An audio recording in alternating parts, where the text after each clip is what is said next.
jëf Petite Côte grand banditisme Le Quotidien nee nañu ci foofee fi la Mbuur toll guddi yi ñu toll ubbil yéenekaay bi Solence Industrie dib usine buy defari batterie ca Sandiara ay indien moom ko fa la ay wëyu joox démb ak seeni ngànnaay mat nañu ñaar fukki nit ak lu teg ay boori 3 heures jàpp 4 heures du matin ci lañ fa yegsi fitnal travailleurs yi ñu fa fekk gaañ ci indien ya moom usine ba bi ko gendarme yi yégee ci lañ fa wàcc defub descente di fetalante ak wëyu ya baray ci ñoom kenn L'Observateur nañu ci liggéeykat yewoon ci usine ba am na ñeent ci ñoom yu ca jëlee ay gaañu-gaañu yu mit Libération dolli ñu ci ne kilik gi def loolee ñoo demoon songi sinwaaye keroog ca société bii di CRBC ca Sindia même gang bit ñoo demoon ca kër maire bu Jaxaay même gang bit ñoo def cambriolage bi amoon ca ñàgg ak ca Sali bu weesoo ki sandarma yi fàtt ci ñoom ca Sandiara démb yéenekaay bi nee nañu am na yeneen juróom-ñeenti ci ñoom ñoo xam ne teg nañu leen loxo Tribune ak Vox Populi dellusi ci xibaar bi mu di ay wëyu yu demoon attaqué ji usine batterie bii di Solence Industrie ca Sandiara ba fa doon jàppanteeg sandarma yi ba am kenn ci ñoom ci bandi ku ca ñàkk bakkanam nafsuk bakkan di jàmm li ko xañ borom kër yu bari ci réew mi di location bu seer bi Sud Quotidien nee nañu état bi nangu na ne la ko ca waroon dëgg mataliwu ko nangu na ak la jëm ministère bi ñu dénk wàllu commerce moo woote woon démb am daje ngir doon ci waxtaane nees di def ba jëfee ci réew mi loi bi jëm ci wàññi njëgulu yaas bi fa la ministère du commerce ak acteurs yi seq wàll wi jibalee xalaatub taxawal ab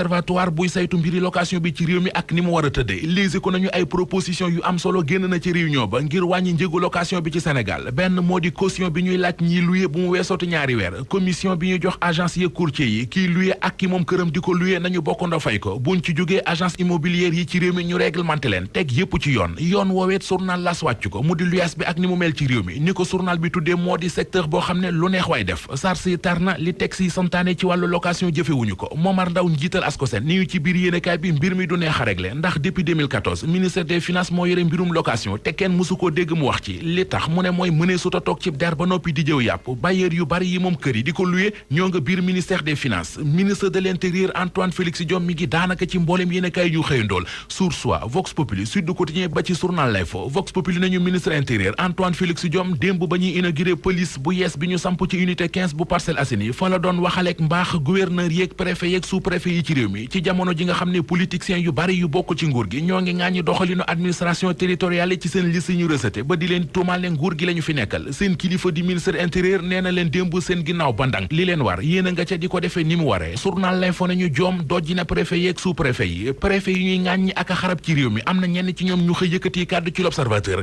ubbil yéenekaay bi Moustapha Ndiaye préfet bu Pikine nee na dàqu ñu dem cassation ngir leeral xelu askan yi ba ñu xam ne li ñu ñuy tuumal dara ci amul préfet bu Wélingara di Sayid Diané moom bala mu ci mën a sori dafay bàyyi ba xam li cour d'appel bu Ziguinchor di wax ci recours yi ñu ko jox L'Observateur jóge ca jox kàddu gi Ahmed Tidiane Diaw mooy préfet bu département bu Kaolack nee na liste yu ñu invalidé bu ñu ko validé waatee cassation dana ci amu yoon mën a tekki justice ministre de la justice di maître Malick Sall mi ne woon candidat la ca mairie bu Ogo te ginnaaw bi mu génnaat ci tribune xëy na di ñu leeralal li mu jàpp ne moo ko waral benn moo di ba Sénégal santé Senghor ba ne mu santé tey jii Sall li ko tàmbalee ca Gabriel Arbousier ba ci maître Sidiki Kaba mësee su fay dégg ab ministre de la justice buy sëmbaxloo ci élection locale ñaareel ba mooy bu ñu demoon tey jii ba mbir mi toll foo xam ne yoon da caa war a àddu moom mi yore justice su réew mi nu muy waxee ci boppam réew mi ci boppam warees naa laaj fan la jëm yëral xët mu njëkku réew mi quotidien lu garaaw fa nekk benn xale bu jigéen bu ñu naan Aïda Khoudia Sall am fukkeet ak juróom-ñeent dip élève classe seconde moom la aw faram ëmbal ba pare bañ ko mu wasin doom ji jigéen dem ca toilette ya rey doom ja ëmb ko teg ko ca sareetu mbalit ba